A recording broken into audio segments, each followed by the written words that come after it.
y este es el primer domingo de mes, 3 de marzo de este año 2013, en el cual tenemos un lema. Tenemos un lema que, como siempre repito, es una mezcla de 1 Corintios 1:10 y Juan 17:21. En 1 Corintios 1:10 Pablo nos insta a que estemos perfectamente unidos. Veo que los niños están marchando, son los creo. Son los hoy, ¿no, Fran? Los que están, los preadolescentes. No, los niños, Escuela dominical. Muy bien. Así que cualquier niño que esté en la escuela dominical o cualquier papá que lo tenga y quiera enviarlo puede hacerlo ahora. Este es nuestro lema, perfectamente unidos. Pablo dice que estéis perfectamente unidos y Jesús ora que ellos sean uno para que el mundo crea. Y estamos inmersos en este año con este lema, deseando con todo nuestro corazón que verdaderamente el Señor nos haga un pueblo perfectamente unido. Que seamos unidos como un cuerpo. Y hemos hablado de que ese es el mejor arma evangelística que podemos tener, porque Jesús lo dijo, unidos para que el mundo crea. El mundo creerá cuando vea que somos uno. Y en este año también hemos comenzado con una estrategia de 12 meses, 12 pasos. Y estamos hoy, como decía, a 3 de marzo, estamos ya en el tercer mes del año, así que hoy estrenamos un paso nuevo. El paso de este mes es ponte en el lugar del otro. Enero fue el mes de déjate amar por Dios. Febrero fue el mes de ámate a ti mismo. 3 de marzo, ponte en el lugar del otro. Este es el paso del que vamos a hablar durante este mes. Y quisiera decir que durante este mes, este año, la Semana Santa cae a finales de marzo, última semana de marzo, último domingo de marzo es el domingo de Resurrección. Así que vamos a aprovechar este mes y vamos a hacer algo diferente, aprovechando este paso del mes de ponte en el lugar del otro. Vamos a hablar, hoy vamos a hablar de este tema concretamente.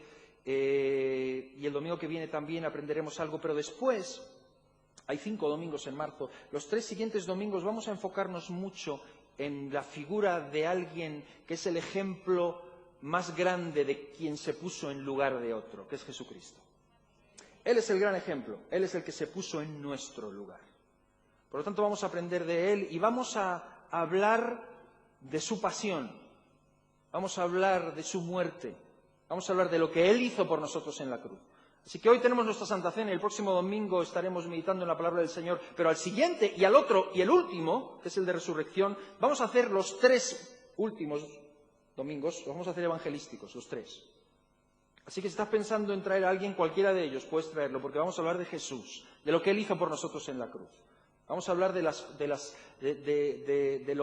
sacrificio que Él hizo por nosotros y de cómo Él se puso en nuestro lugar. Porque no hay nadie que represente mejor este lema, ponte en el lugar del otro, que Jesús.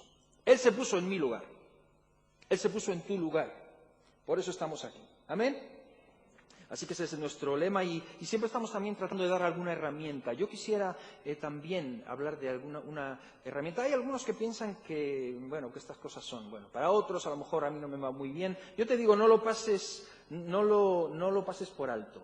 Yo te quiero proponer un ejercicio, una herramienta, porque no es fácil ponerse en el lugar del otro. Y esto parecen tonterías, pero hermanos, estas cosas que hacemos es porque no queremos solamente dar información o palabra desde el púlpito y después volver a lo normal.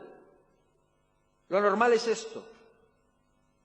No hacemos esto como un paréntesis y luego volvemos a nuestra vida normal. No, nuestra comunión con el Señor debería ser lo normal como hijos de Dios. Así que queremos no solo ser oidores de la palabra, sino hacedores de la palabra. Queremos trasladar esto a cosas concretas en nuestra vida. Y yo te propongo un ejercicio. En este contexto del lema, tómate una hora para hacer este ejercicio y toma nota, ¿ves la libretita? Toma nota de lo que has sentido al hacerlo.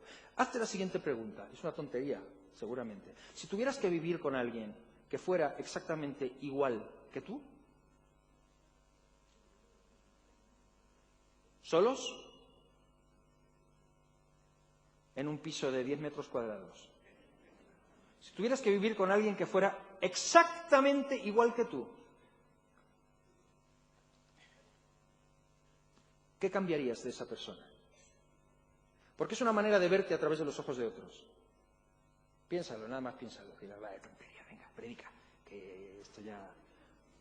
Toma nota, te quiero dejar, puede ser un muy buen primer paso, te quiero dejar un versículo que está en Mateo 7, versículo 12. Es algo que Jesús llamó, o que los traductores llamaron la regla de oro. Él dijo, así que todas las cosas que queráis que los hombres hagan con vosotros, así también haced vosotros con ellos. Porque esto es la ley y los profetas. La regla de oro. Ponte en el lugar del otro. Si fueras tú contigo mismo, ¿qué cambiarías? Empieza a mirarte. Nos hemos mirado mucho al espejo estos días para amarnos y para todo eso. Ponte en el lugar del otro. ¿Qué cambiarías? Empieza a apuntar. ¿Okay? Así que el tema de hoy, mis hermanos, es lo más importante del mundo. Yo lo he llamado así, dentro de este paso de ponte en el lugar del otro. El tema hoy es lo más importante del mundo y me gustaría que viéramos un pequeño vídeo, la opinión de una persona reconocida o muy conocida en España y que escuchásemos lo que dice. Es muy corto, dura 1 minuto y pocos segundos, pero vamos a escuchar la opinión de este personaje cuando le preguntaron acerca de qué es lo más importante del mundo para él. ¿Podemos verlo? Y escucharlo sobre todo. ¿Sabéis quién es?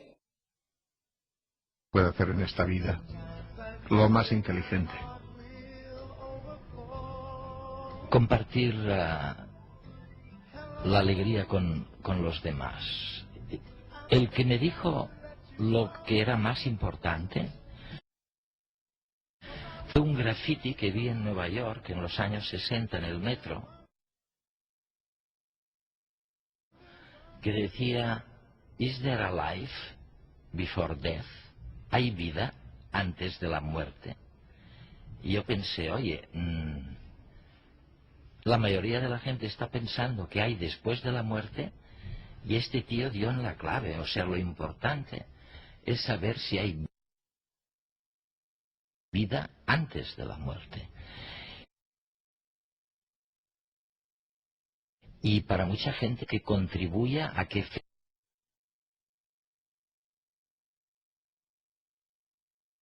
efectivamente haya vida antes de la muerte, que la gente no se muera del desamor ni mate por ello. Y que se dé cuenta de lo que es estar enamorado, qué le pasa por dentro, cuál es la novela de su vida, ¿no? Eso es, creo, lo más importante, ¿no? ¿Qué es lo más importante? ¿Que haya vida antes de la muerte? Con una mentalidad actual como hoy, parece muy importante. ¿Qué es lo más importante en tu vida? ¿Tener éxito? ¿Tener riqueza? ¿Diversión? ¿Reconocimiento? ¿Un buen físico? Porque la respuesta que des a eso revelará mucho de ti. Dirá qué clase de persona eres. Y todos, aunque nos cueste reconocerlo, tenemos algún valor predominante en nuestra vida. Algo que se sitúa en lo más importante para nosotros. Podemos, si tomásemos este señor, lo más importante, él diga eso, pero todos sabemos, alguien dijo, el de la ciencia, todos sabemos que es un estudioso. Si habláramos de Fernando Alonso, ¿qué es lo más importante para Fernando Alonso? Pues supongo que el coche, Ferrari, yo qué sé, pero algo relacionado con el mundo del motor, ¿no? O para Messi, ¿qué es lo más importante? ¿O qué es lo más importante para una top model? Pues su cuerpo. ¿Qué es lo más importante para un banquero? El dinero. ¿Y para un político? También el dinero. Es lo que pasa. No debería ser, pero... ¿Qué es lo más importante para nosotros? ¿Qué es lo más importante para ti? ¿Qué dice la Biblia? Un señor le preguntó a Jesús, ¿qué es lo más grande, qué es lo más importante que puedo hacer? ¿Qué es lo que tengo que hacer yo? ¿Cuál es el gran mandamiento? ¿Qué es lo más gordo, lo más grande? Tantos mandamientos que tenían los judíos. Y él le dijo, lo sabes y todos conocemos, la respuesta es lo que llamamos el gran mandamiento. Amarás a Dios por encima de todas las cosas y a tu prójimo como a ti mismo. Y sabemos que es así. Amar a Dios sobre todas las cosas y amar al prójimo como a nosotros mismos, lo más grande. Y no es fácil eso en un mundo caído. No es fácil llevar eso a cabo en un mundo como este, como el nuestro. ¿Cómo podemos lograr algo así? ¿Cómo podríamos lograrlo? Y la verdad es que necesitamos un modelo. En este mes vamos a hablar de Jesús. Y Jesús es nuestro gran modelo. Jesús es alguien que se especializó en amar a la gente. Lo primero para él era Dios y las personas. Le vemos constantemente en este ciclo. Se apartaba para estar con el Padre y se presentaba para estar con la gente. Y después para estar con el Padre y con la gente. Para volver a estar con el Padre, vaciarse con la gente. Ese era su ciclo. Él vivió lo que dijo que era realmente el gran mandamiento. ¿Cómo es posible? La gente lo quería, la gente lo rodeaba. ¿Cómo es posible? Un especialista tremendo en la gente, porque daba el valor a las personas por encima de todo. En una conferencia hicieron un ejercicio ante un montón de estudiantes, les propusieron el siguiente ejercicio. Imagínate que estás en una barca que está en el mar, en una tempestad tremenda, y se está bamboleando y está a punto de hundirse, y tienes la tierra a la vista. Y en la barca estás tú y tu amigo, y en la barca lleváis una caja de bengalas, porque vais a estar en una isla durante mucho tiempo. Tienes una caja de bengalas, el barco se va a pique, una caja de bengalas, tienes 5 litros de agua, y otra caja con provisión de víveres para una semana. Y tienes que tirar algo al agua para que el barco aguante. ¿Qué tirarías?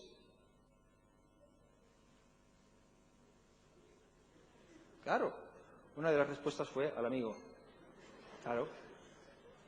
Lo malo es que es la respuesta correcta, según la mentalidad reinante hoy. Y eso nos hace ver y sospechar lo mucho que nos cuesta valorar más a las personas que a las cosas. Tiene una cortita, la tercera es un poco más larga, así que la voy a recortar un poco. Pero vamos a leer desde el versículo 1, Lucas, capítulo 15.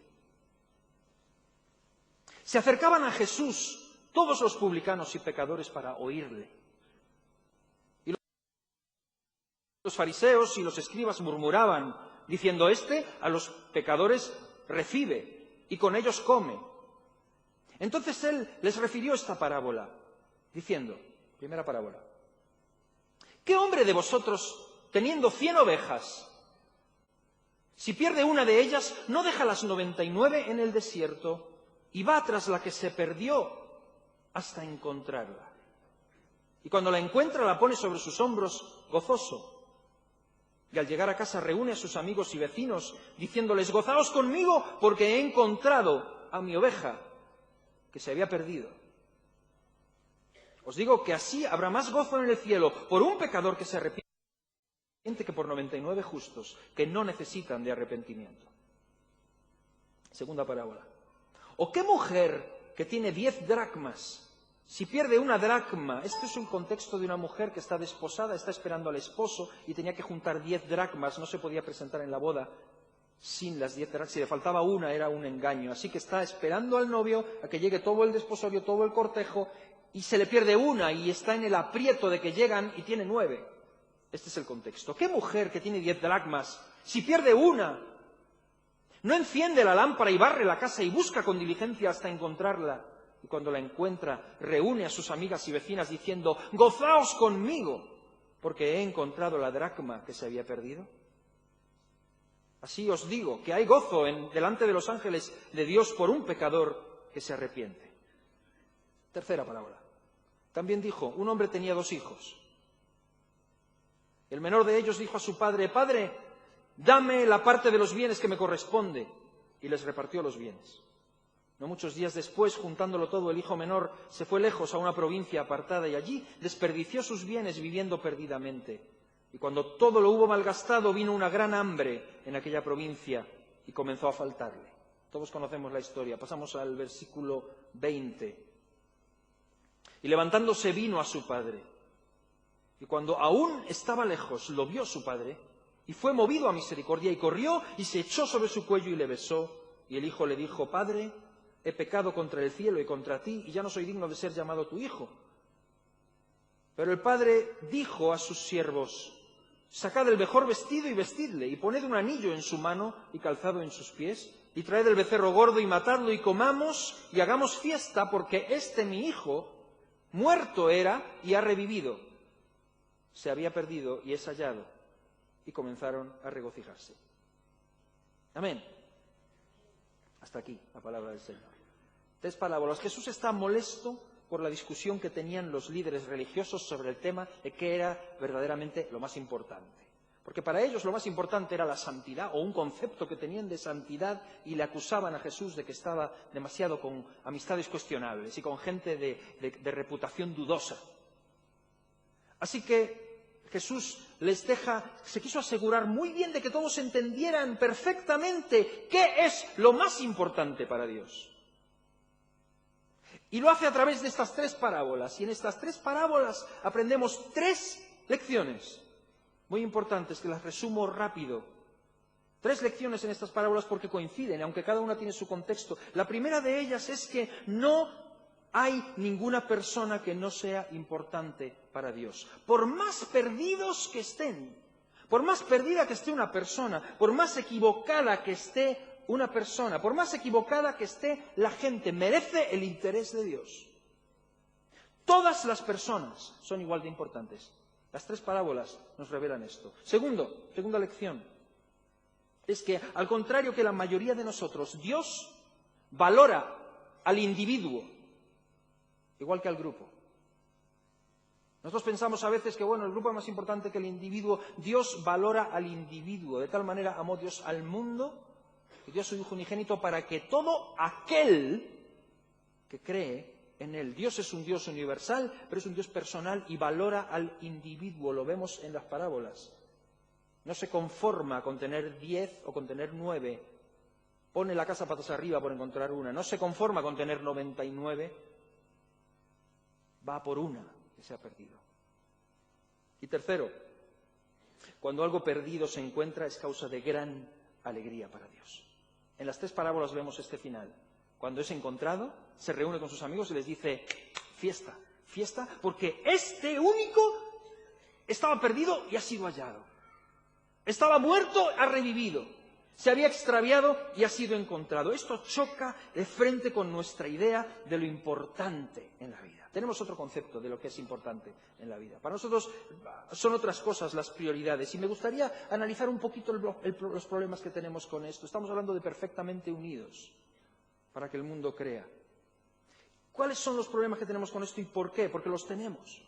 Y después hablar un poco rápidamente, hablar y concluir, hablar de la solución antes de que tomemos la Santa Cena. ¿Qué nos dice Dios y su palabra al respecto? Pero hablar un poco del problema que tenemos con esto. A menudo nos atraen cosas que realmente no son lo más importante para Dios. Cosas que realmente son pequeñas, realmente pequeñas, como el dinero, por ejemplo, o el ocio.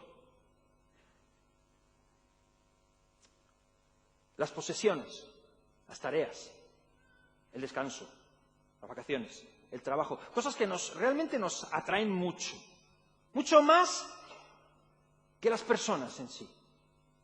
Cuando para Dios queda claro que lo más importante para Él es la gente.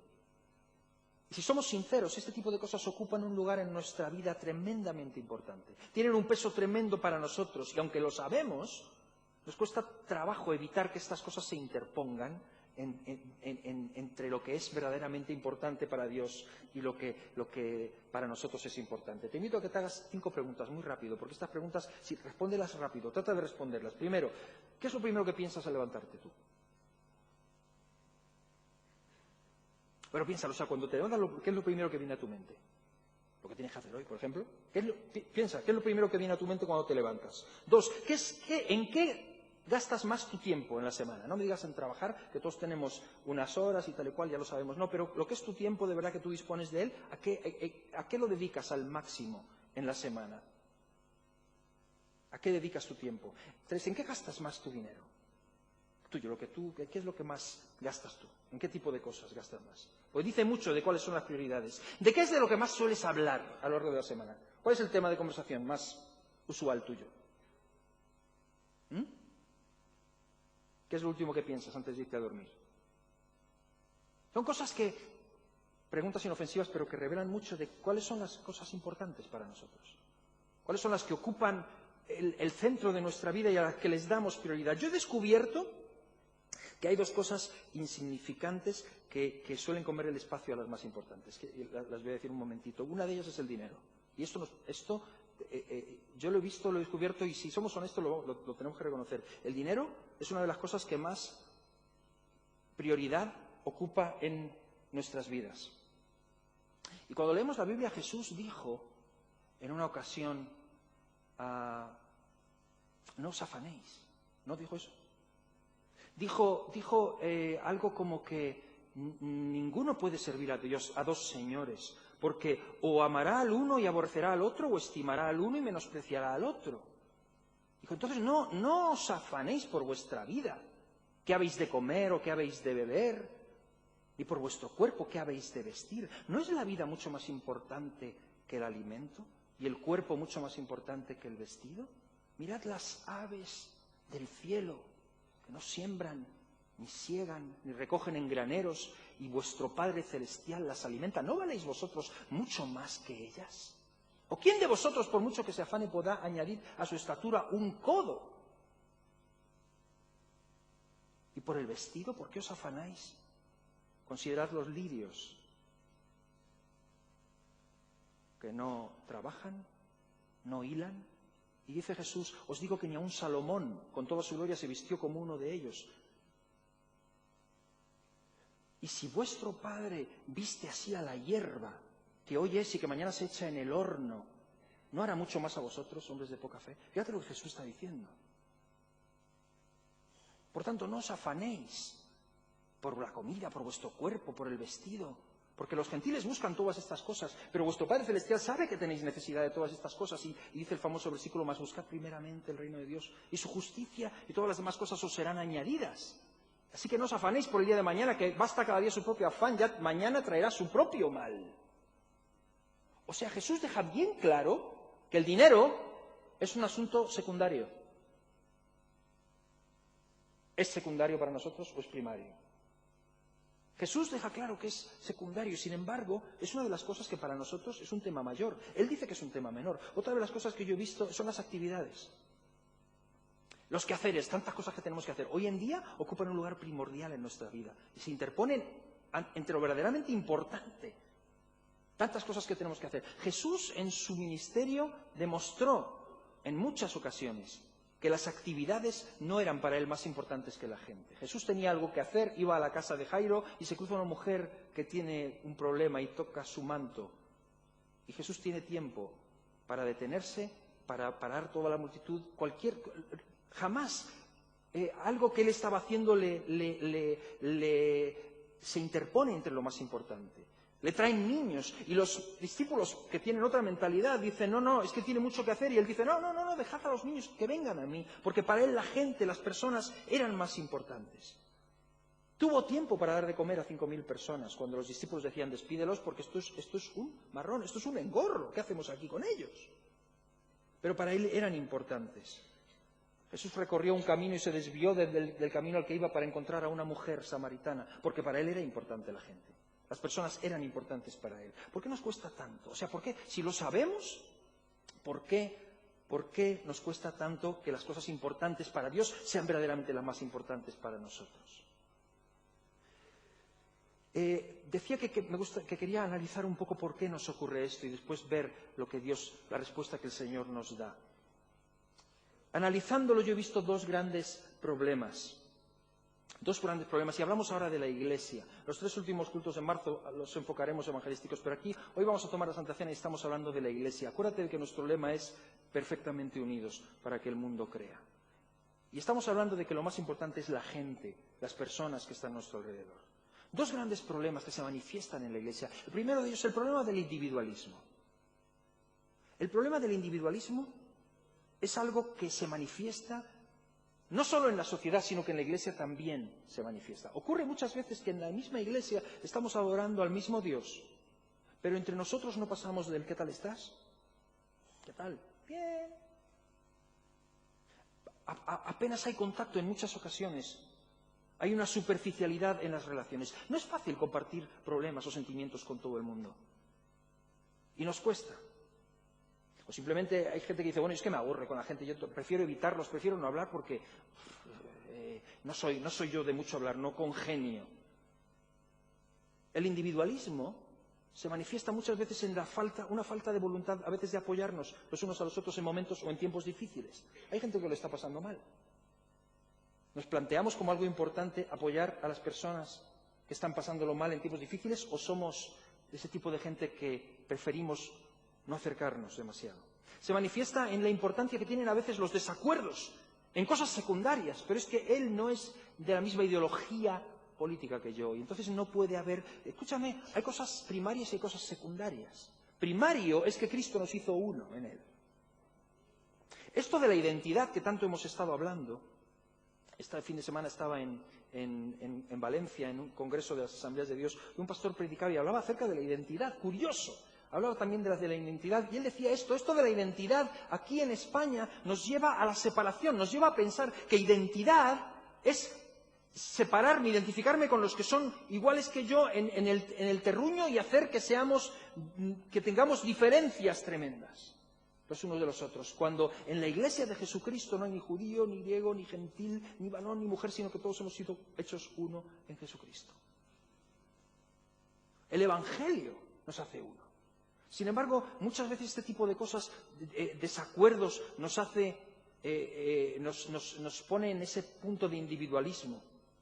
A veces se manifiesta en que hay gran implicación en cosas que hacer en la Iglesia, pero poco en llevar, o casi nada, en ayudar a otros a tener una relación con Jesús. Algunos están muy interesados en madurar en conocimiento bíblico, pero poco interesados en madurar en conocer a los que están a su alrededor y saber algo de su vida.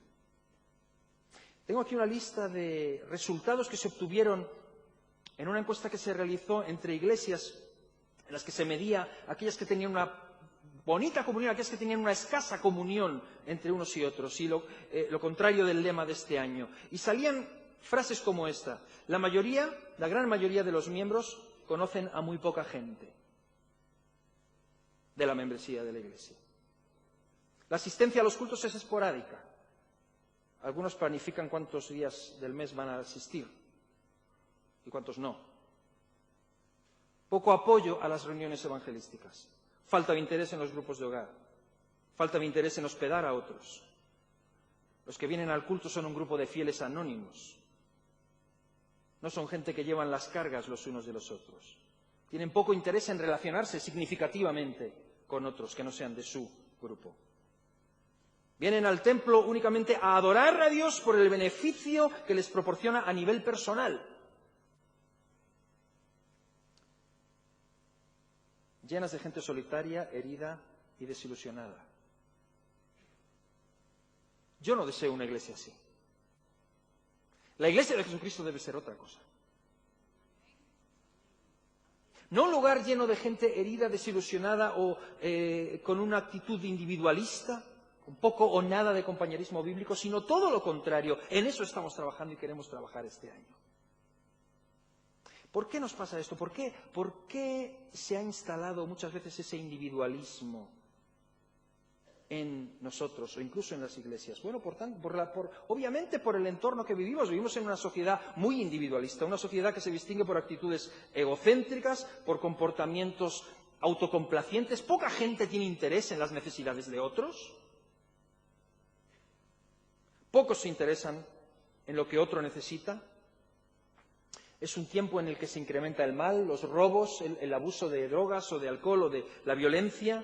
El tema de la inmigración y las diferencias culturales es un tema que también ha traído un individualismo tremendo. Cada uno se hace sus guetos y sus propios círculos, y eso se ha trasladado también en muchos casos hacia dentro de la Iglesia, ¿no? Que nosotros somos del grupo de los de X nacionalidad. En Cristo tu nacionalidad es secundaria. Secundaria. No, pero es que yo y mi bandera. Escucha, yo sé que en España no somos mucho de la bandera, pero la verdad es que no somos ciudadanos de aquí, si estamos en Cristo. A mí lo que menos me importa es de dónde eres tú. Lo que me importa es si tu vida está bajo la cruz de Cristo.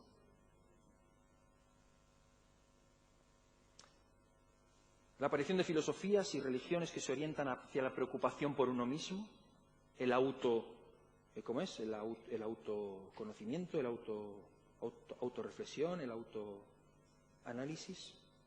todo este tipo de cosas. Un estilo de vida con poco contacto personal. Cada uno en su casa y Dios en la de todos, ¿no? Es un refrán muy español. En su casa y Dios en la de todos. Muchas veces la distancia geográfica en un sitio como Madrid, el vivir lejos los unos de los otros, o tanta distancia del culto, del lugar de... Madrid es un lugar a veces difícil para este tipo de cosas. Por eso tenemos también grupos de hogar, hermanos. No es simplemente una estrategia. El desarrollo tecnológico, a veces hablamos de esto, lo de los iPads y los móviles y que todo el mundo... Es increíble. Vas por el metro y está todo el mundo... Es increíble. Yo no sabía que el pulgar podía ir tan rápido. La gente no habla ya. La gente no habla. No sé quién me dijo, creo que fue Jorge, los chavales, cuando que les piden a sus prefieren que sus padres les quiten les quiten el móvil, o sea, les quiten la conexión de voz, pero que no les quiten el WhatsApp. Porque prefieren esto que hablar, siquiera. No hablamos. Nos escondemos detrás del teclado y te mando el mensaje. Pero no me veas la cara, ni quiero ver la tuya.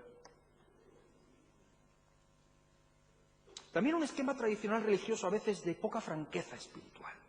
De que parece que espiritualismo es una especie de algo así, pero poco poder hablar.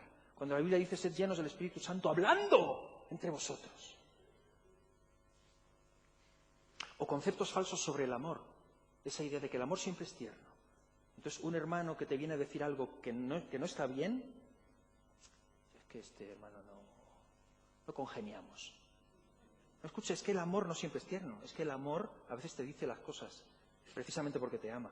Las que no quieres oír, las que nadie te dice.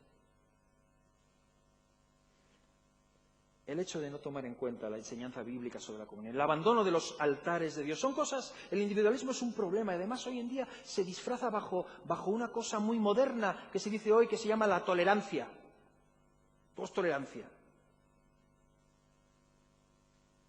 La tolerancia de cada uno tiene que tener su espacio. Hemos creado una idea de la sociedad y la Iglesia a veces lo hemos adoptado e ignoramos la enseñanza bíblica acerca de lo que el Señor nos dice de la comunión unos con otros y de que somos uno en Cristo y cómo se practica eso en la realidad. Y si bien esto es un problema en las iglesias o en la iglesia de hoy, tenemos herramientas suficientes para ir en otra dirección. Estoy totalmente convencido de ello. Ahora, uno de los problemas es este, el individualismo. El otro problema es el problema de las diferencias. Hermanos, tremendo problema que está ahí y que a veces nos hace ser todavía más individualistas. El tema de las diferencias, el concepto de la aceptación. Es mucho más fácil aceptar a alguien que es como tú. Es mucho más fácil aceptar a alguien que es de tu cultura. Es mucho más fácil aceptar en una familia a alguien que es de la familia. O en una empresa a alguien que es de la empresa, no que es de la competencia. Por iguales, es más fácil que una organización acepte a sus miembros, a los que comparten el mismo hobby, a los que tienen los mismos intereses, a los que tienen las mismas aficiones o las mismas afinidades. Es más fácil llevarse bien con cierto tipo de gente. Eso es normal, ya lo sabemos. Y ocurre en nuestra sociedad, eso se promueve. Y en la Iglesia no siempre es fácil. Pero tenemos gente muy variopinta. Gente de diferentes culturas, de diferentes orígenes, y cada uno viene con cada historia tan dispar y tan diferente de la del otro, que hay muchas diferencias, hermanos. Son demasiadas cosas las que nos hacen diferentes, las que nos separan. Y yo siempre digo que el que nos une es más fuerte que cualquier diferencia. Pero realmente hay muchas diferencias entre muchas personas de diferentes lugares. Y en la Iglesia las diferencias pueden ser por varias cosas. Pueden ser por raza. No, yo soy racista. Ya. Hasta que tu hija te diga que se quiere casar con aquel.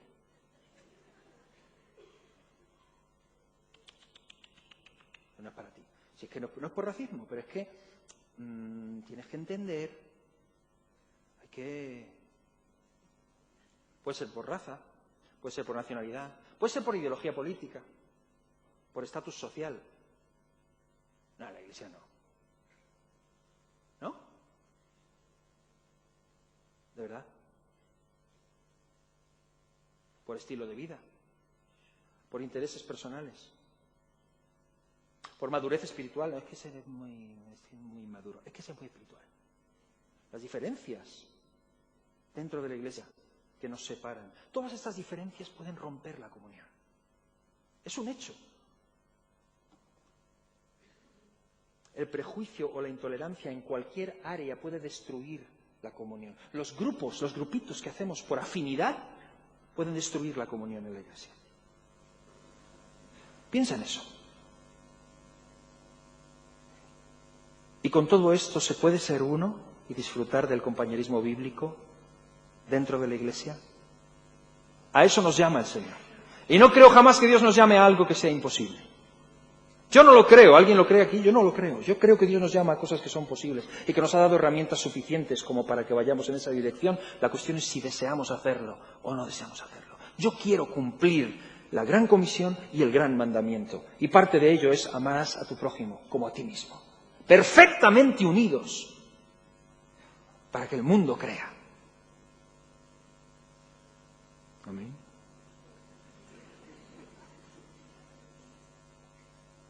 Aleluya. Y la clave yo creo que está en entender cuál es la actitud de Dios hacia este tema de la aceptación. Me gustaría dar un pequeño, si tenéis la Biblia podéis mirarlo, si no va a estar en las pantallas, pero un pequeño aluvión de información bíblica acerca de qué es lo que Dios dice. ¿Cuál es la actitud de Dios acerca de esto de la aceptación? Y simplemente algunas declaraciones acerca de Dios y cómo Él siente. Quiero resumirlas en 3 afirmaciones. La primera de ellas, Dios no hace acepción de personas. ¿Cuántos creen esto? Dios no hace acepción de personas, no lo hace. Deuteronomio capítulo 10, versículos 16 y 17. Dice, no endurezcáis más vuestra cerviz, porque Jehová vuestro Dios es Dios de dioses y Señor de señores, Dios grande, poderoso y temible, que no hace acepción de personas ni toma cohecho. En cuanto a Dios, información en cuanto a Dios. Pablo nos dijo que en el juicio Dios no iba a hacer acepción de personas. Romanos 2, versículo 7, dice, vida eterna a los que perseverando en hacer bien buscan gloria y honra e inmortalidad, pero ira y enojo a los que son contenciosos y no obedecen a la verdad, sino que obedecen a la injusticia. Habla del juicio. Dice, tribulación y angustia sobre todo ser humano que hace lo malo, al judío primeramente y también al griego, pero gloria y honra y paz a todo el que hace lo bueno, al judío primeramente y también al griego, porque no hay acepción de personas para con Dios. No existe para Él. Pedro lo escribe también, en 1 Pedro 1,17 dice, y si invocáis por Padre a aquel que sin acepción de personas juzga según la obra de cada uno, conducíos en temor todo el tiempo de vuestra peregrinación. Ese es nuestro Dios. Dios no hace acepción de personas. Segundo, Dios está dispuesto a aceptar a todo el mundo.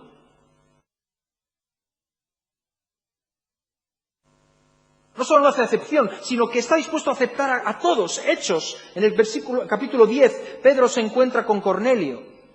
Y él no puede aceptar a Cornelio y se encuentra con que Dios sí lo acepta.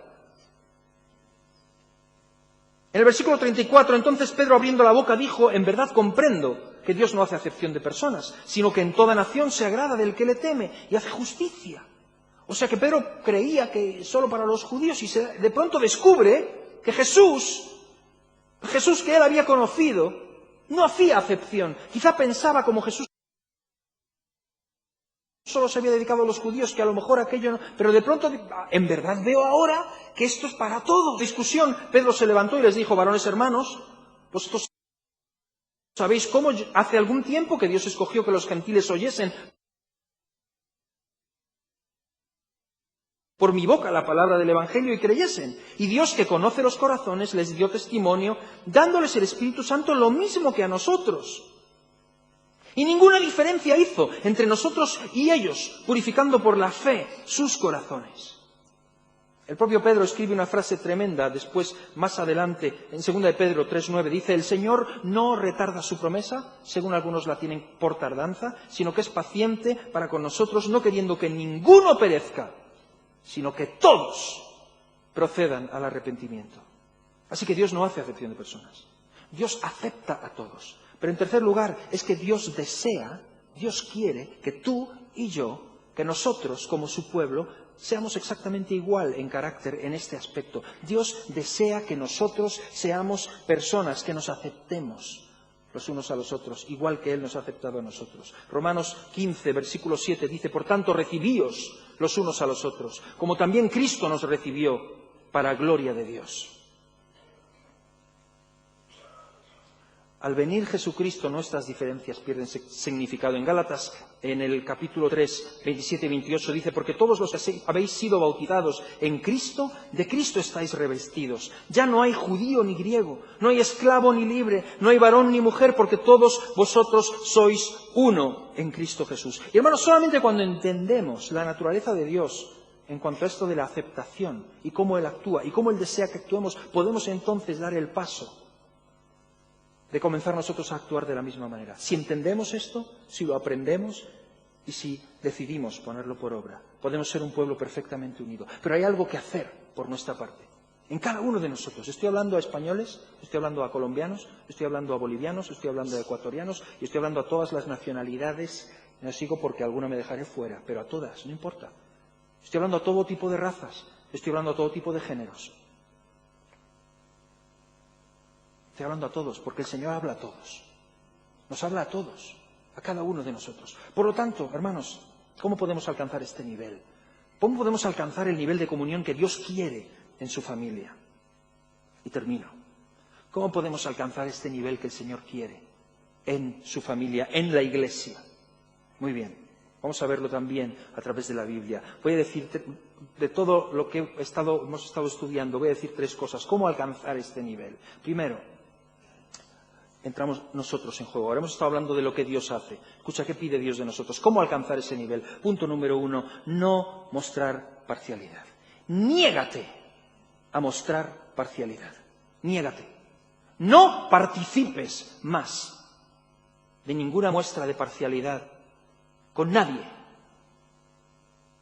Niégate en la práctica a mostrarlo. Me gustaría leer en Santiago, en el capítulo 2.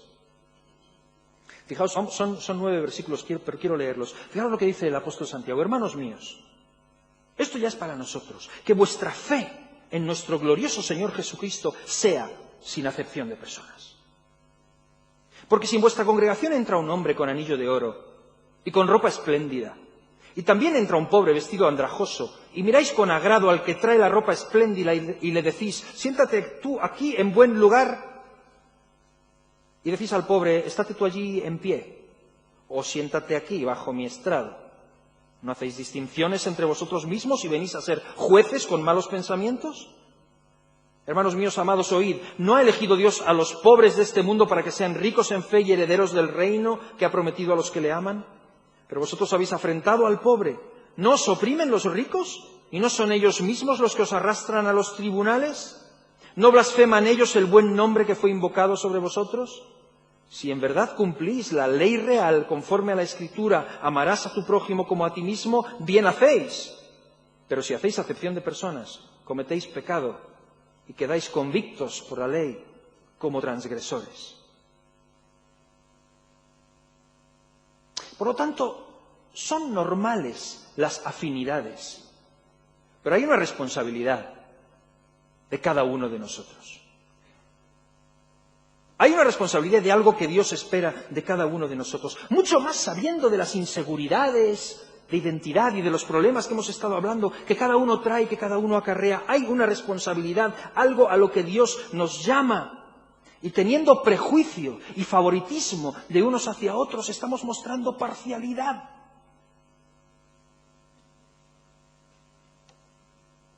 Lo de Santiago es un ejemplo. Ricos, altivos, que miran por encima del hombro a los pobres. Probablemente es algo que ocurría en la iglesia a la que él escribía. ¿Cuáles son las diferencias que podemos hacer entre unos y otros aquí entre nosotros? ¿Se te ocurren algún tipo de diferencias que se muestren en nuestra iglesia? ¿Se te ocurren? ¿Puedes pensar en algunas? Y muchas veces nuestro individualismo, sumado a nuestras inseguridades, nos lleva a ver las cosas al revés de cómo son en realidad. Porque a lo mejor más de uno o más de una está pensando, gloria a Dios, gracias pastor por esta palabra, viene genial porque a mí nadie me saluda. Perdona, es al revés. ¿A quién saludas tú? ¿A dónde vas tú? ¿Qué haces tú? Porque claro, enero, deja que Dios te ame. Aleluya. Febrero, ámate a ti mismo. ¡Ay, santo, glorioso Dios! Buenos días, bienvenidos a marzo. Ponte en el lugar del otro. Ponte en el lugar del otro. Ponte en los zapatos del otro. Es que a mí nadie... No, tú y yo. Porque tú y yo somos miembros del cuerpo de Cristo. Cuando nos interesa, los beneficios del cuerpo de Cristo los queremos. ¿Qué hay de las responsabilidades? Piensa en la gente nueva que viene y que entra. ¿Cuántos se acercarían a ti después de verte la cara? ¿A quiénes te acercas tú? No, para eso están los de recepción y acomodo. Ey, ponte en el lugar del otro. Que yo tengo afinidad con... A ver, yo vengo... La vertical y la horizontal. No es sabio ni es correcto que seamos personas tremendamente espirituales, la vertical tremendo, pero la horizontal intratables. Algo va mal ahí. Es hora de cambiar el chip y mirar hacia afuera y decir, yo soy parte de este cuerpo, yo tengo que hacer algo para que sea un cuerpo perfectamente unido. Yo soy un hexágono del panal, yo soy una de esas abejas trabajando, todos en la misma dirección para ser un cuerpo perfectamente unido. Así que, primer punto, ¿cómo puedo hacer esto? Niégate a mostrar parcialidad, niégate. Hoy cuando salgas del culto, hoy cuando termine la reunión, trata de saludar a alguien a quien no saludas nunca. Y trata de pasar un poquito del ¿qué tal? Un poquito más. O no nos interesa siquiera saberlo. Porque hay otras cosas, ¿no? Los quehaceres, la hora. ¿Qué es lo más importante para Dios? ¿Qué es lo más importante para mí, para ti?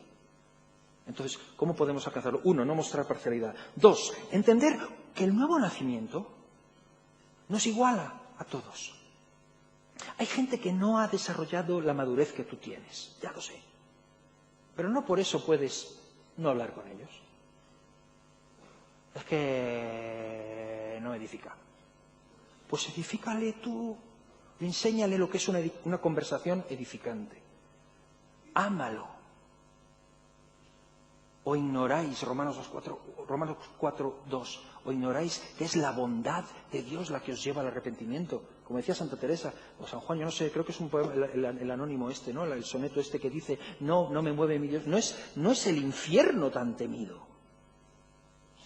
No es el infierno tan temido lo que me mueve para dejar por eso de ofenderte.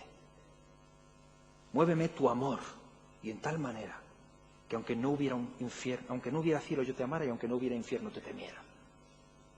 Que lo que nos mueve no es el temor a un castigo, no es el beneficio personal, es el amor de Cristo lo que nos constriñe. Por lo tanto, muévete tú.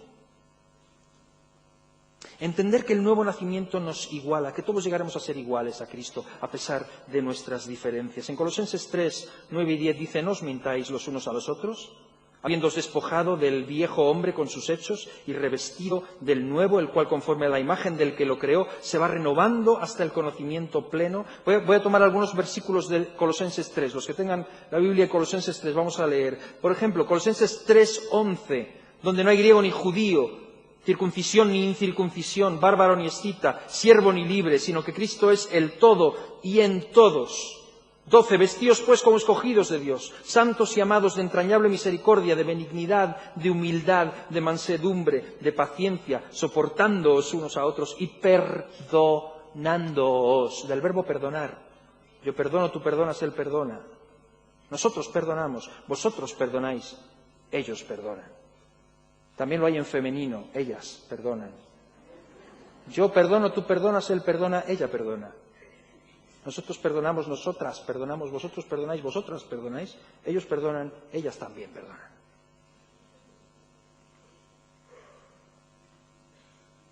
si logramos tener un corazón compasivo como el de Cristo, no tendremos corazones de hielo. No tendremos caras de hielo, sino amables, no crueles, humildes, no orgullosos, tiernos, no bruscos, pacientes, no intolerantes. Perfectamente unidos, perdonadores, no juzgando, amaremos y no odiaremos a aquellos que tenemos enfrente. Y solamente el carácter de Cristo nos puede dar esto. Porque nos hace entender que somos una familia. ¿Y cómo cambia la cosa cuando somos familia? ¿Cómo cambia o no? Lo he visto tantas veces. Y a veces de manera errónea, porque el sentimiento familiar ciega. Personas que tienen una idea clara en cuanto a ciertas cosas hasta que es un familiar. Y entonces cambia el concepto. Erróneamente. Pero sin incurrir en cubrir el pecado o de no llamar las cosas por su nombre, pero como familia en Cristo, si pudiéramos tener, yo he visto hermanos que no se hablan por años y basta una llamada telefónica de que uno de ellos está en el hospital, se acabó porque sales corriendo a ver a tu hermano, porque es tu hermano. Pues que no nos hablamos, da igual, mi hermano está en el hospital, voy, o no, mi familia. Cristo nos ha hecho una familia perfectamente unidos para que el mundo crea. Así que niégate a mostrar parcialidad. Niégate a mostrar parcialidad. 2, entiende que el Nuevo Testamento nos iguala, nos hace ser una familia. Y 3, y termino, entiende que aunque Cristo nos hace uno, y aunque las diferencias, el amor las cubra, las diferencias permanecen, siguen. Van a seguir estando y necesitamos alcanzar un grado de madurez para entender que aunque estemos en Cristo y seamos uno en Él, no significa que somos todos iguales. No significa que yo me voy a peinar como la Chelo para que me acepte. No. Y por más que os pongáis, no me voy a poner falda. No lo voy a hacer. Porque sigue habiendo ciertas diferencias. Un judío seguirá siendo un judío. Un gentil igual. Puede que un pobre siga siendo pobre y que un rico siga siendo rico. Puede que eso no cambie. Puede que haya cosas o diferencias que no tengan un cambio. Hay directrices claras todavía. Por ejemplo, un empleado todavía tiene que cumplir con sus responsabilidades. Y no porque el jefe sea cristiano. ¡Ay, hermano! Te pongas así porque llego tarde. No. Dice en Colosenses 3, versículos del 22 al 25. No sé si lo tenemos en la pantalla. ¿Podemos tener?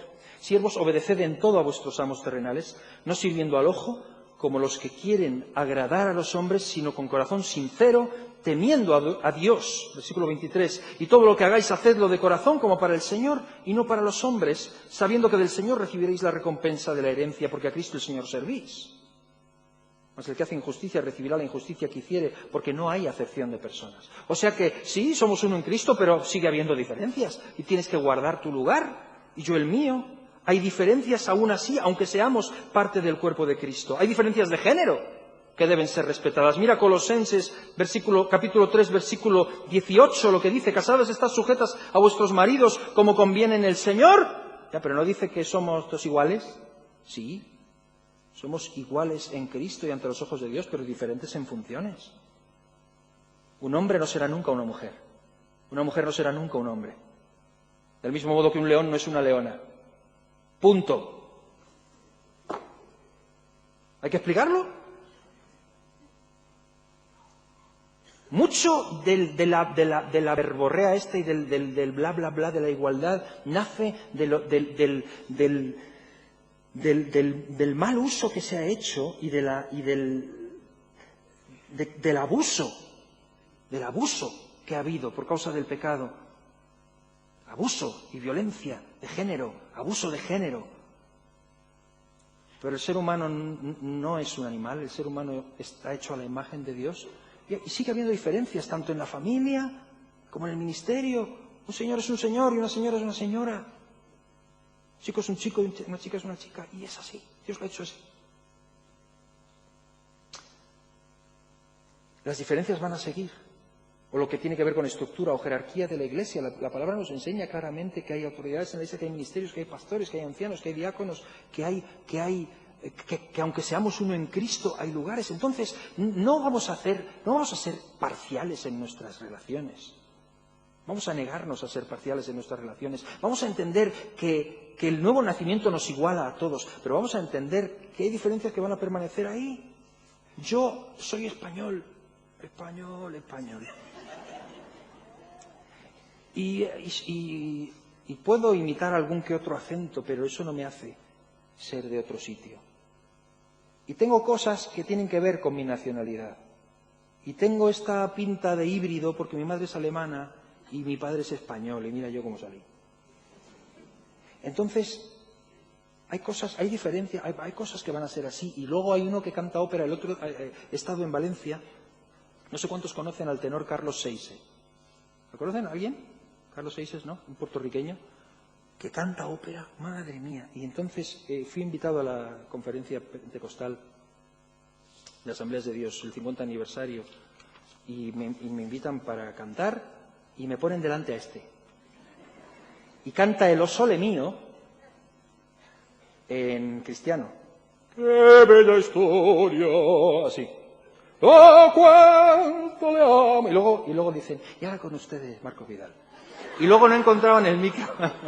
Yo digo, pues estarán buscando un micro. Yo le dije al del sonido, ahora súbeme para arriba porque vamos, ya tenéis pantalones para ponerme detrás de este señor. Y canté, una misma visión para nuevo sitio. Y luego me dicen eso de que se ve mucho mejor en las fotos.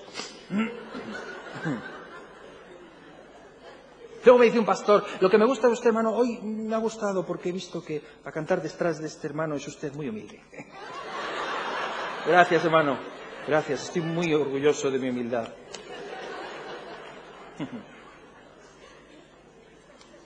Vamos a tomar la Santa Cena. Escúchame esto.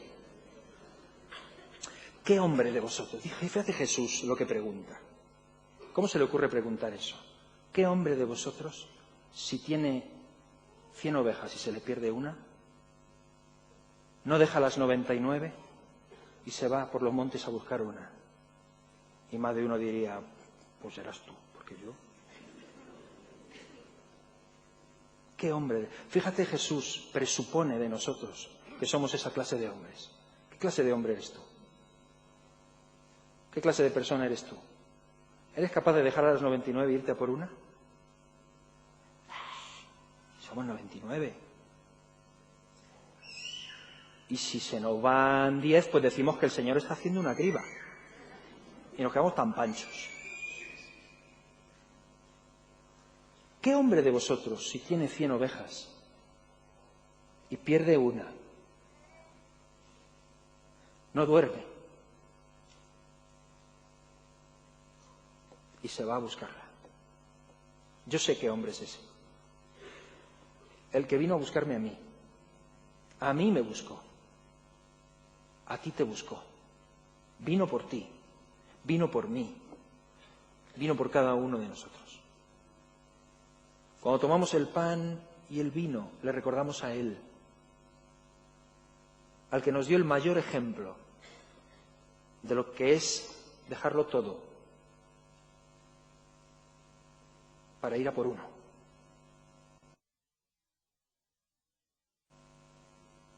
Y lo volvería a hacer por ti. ¡Wow! Ese es el Dios al que servimos. Ese es el Cristo al que debemos y deberíamos reflejar. ¿Lo hacemos? ¿Por qué no nos ponemos en pie y nos acercamos a su mesa con esto en mente? Y cuando tomamos la Santa Cena, y pido a los hermanos que vayan tomando su lugar para repartirla, cuando tomamos la Santa Cena se nos escribe acerca de que tengamos cuidado, seamos cuidadosos con cómo tomamos esta cena del Señor. Se nos dice que tengamos cuidado y que no la tomemos de cualquier forma, que no la tomemos indignamente. A mí me recuerda mucho cuando Jesús dice, oye, si traes tu ofrenda, si vas a ofrendar, no te hinches tanto el pecho pensando que vas a dar mucho. Si tú vas a ofrendar y cuando vas a ofrendar se te ocurre, te viene a la mente el recuerdo de que tienes algo en contra de tu hermano, para el carro. Vuelve. Deja tu ofrenda un momento ahí. Primero vete con el hermano. ¿Qué es más importante para Dios? ¿Me lo puedes decir? La gente. Y dice Pablo cuando escribe respecto a la cena del Señor, yo recibí del Señor lo que también os he enseñado, que el Señor Jesús, la noche que fue entregado, tomó pan y habiendo dado gracias lo partió y dijo, tomad, comed, esto es mi cuerpo que por vosotros es partido. Haced esto en memoria de mí. Asimismo tomó también la copa después de haber cenado, diciendo, esta copa es el nuevo pacto en mi sangre, haced esto todas las veces que la bebiereis en memoria de mí. Así pues, todas las veces que comiereis este pan y bebiereis esta copa, la muerte del Señor anunciáis hasta que Él venga. De manera que cualquiera que comiere este pan o bebiere esta copa del Señor indignamente, ¿qué es eso? ¿Qué es eso? De beber la copa o comer el pan indignamente, será culpado del cuerpo y de la sangre del Señor. Yo creo, de verdad, que esto es acercarse a la mesa y tomar el pan y el vino como si esto fuera cosa ligera, sin tener claro y sin abrazar con todo el corazón el sacrificio que Jesús hizo por nosotros y saber que Él es nuestro Salvador. Pero más aún, creo que tomar el pan y el vino indignamente significa pensar que yo participo de esto porque la vertical está muy bien cuando la horizontal está rota en muchos sentidos y tendría yo que arreglarlo.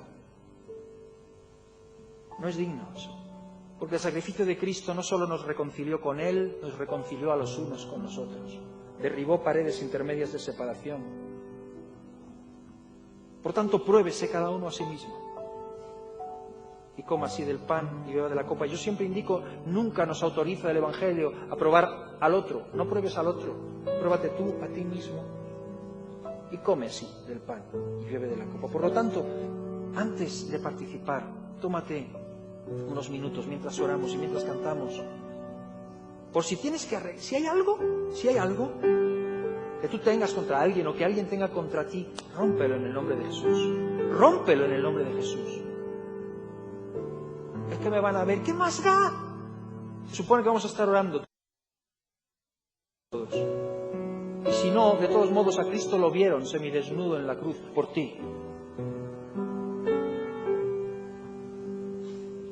Entonces pruébese cada uno a sí mismo, porque este Evangelio glorioso no solo nos reconcilia con Él, tiene poder para reconciliarnos los unos con los otros. No limites ese poder y te conformes con otra cosa, porque la palabra dice que eso es indigno. No lo hagas. Aleluya. Vamos a orar. Padre, gracias.